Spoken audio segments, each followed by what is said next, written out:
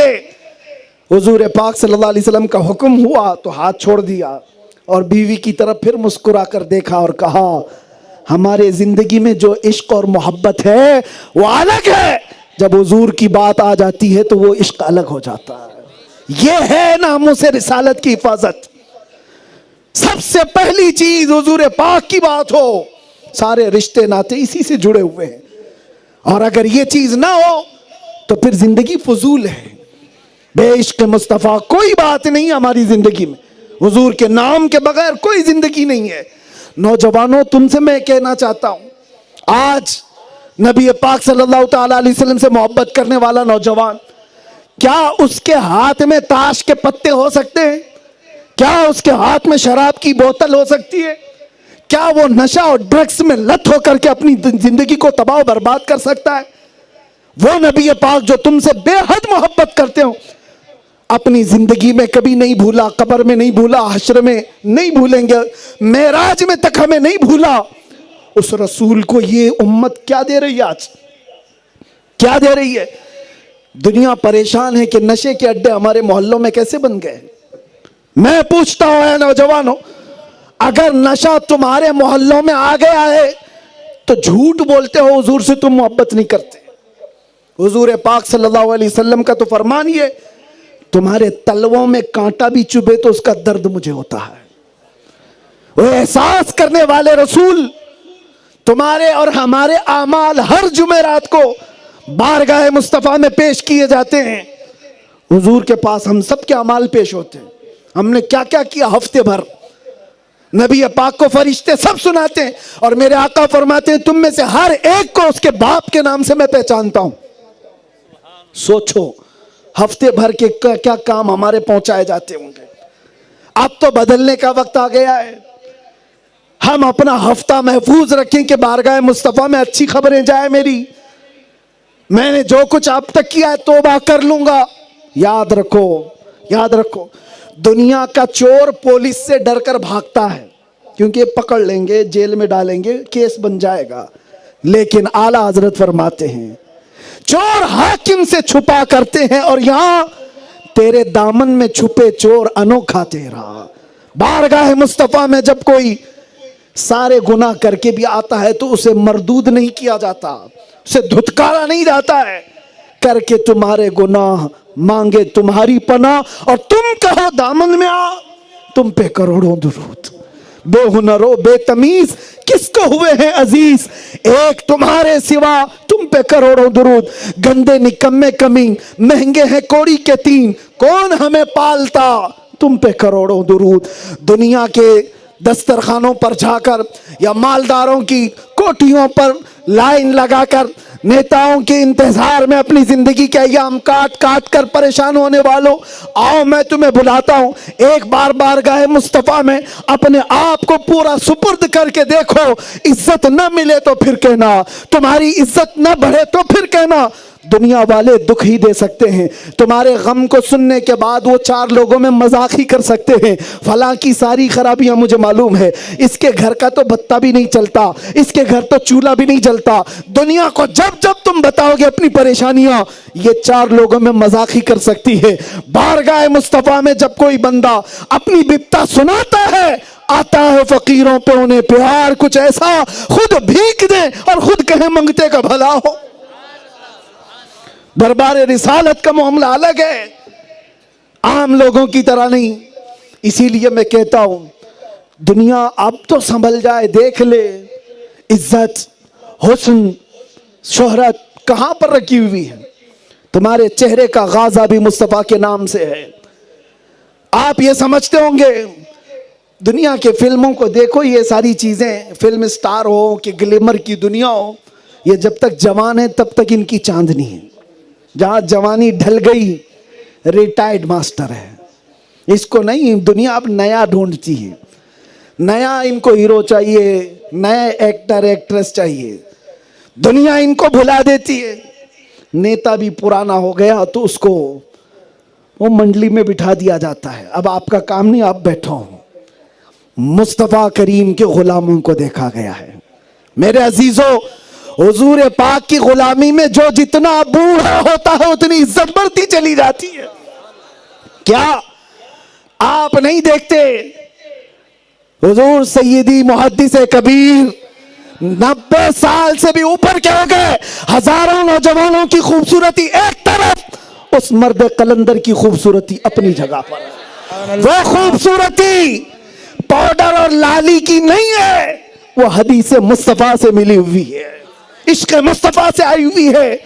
اور ان آنکھوں نے شاید حضور تاج الشریعہ کو دیکھا ہوگا, کوئی تو دیکھا ہوگا. جن لوگوں نے دیکھا ہے وہ جانتے ہوں گے, جو دیکھ لیتا تھا وہ پلکیں جھپکانا بھول جاتا تھا.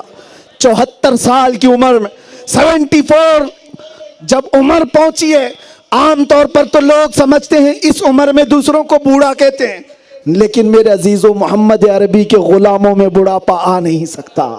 یہاں جو جتنا بوڑھا ہو جائے عزت بڑھتی ہی چلی جاتی ہے. یہاں پر چہرے پر جھریاں آ جائیں, بال سفید ہو جائیں, کمر جھک جائے, تب بھی عزت میں کمی نہیں آتی. بلکہ دنیا سے جانے والا بھی ہوتا ہے تو جنازہ اٹھانے کے لیے کندھے ترس جاتے ہیں. یہ حضور پاک کے غلامی میں ملتا ہے. باقی کسی پارٹی کی نوکری تم 40 سال کر لو, بعد میں جب تمہارا ریٹائرمنٹ کا ٹائم آ جائے گا, نئے لیڈر ہوں گے, نئے نیتا ہوں گے, اور تمہیں پھر کسی پیپر کے کونے میں بھی نہیں گنا جاتا. کتنے تو آئے اور چلے گئے. اسی لیے میں کہتا ہوں ایک ہی جگہ ہے عزت کی, وہ دربار رسالت سے وابستگی ہے. بارگاہ مصطفیٰ کا جو ہو گیا وہ ہر زمانے میں روشن و تابناک رہا.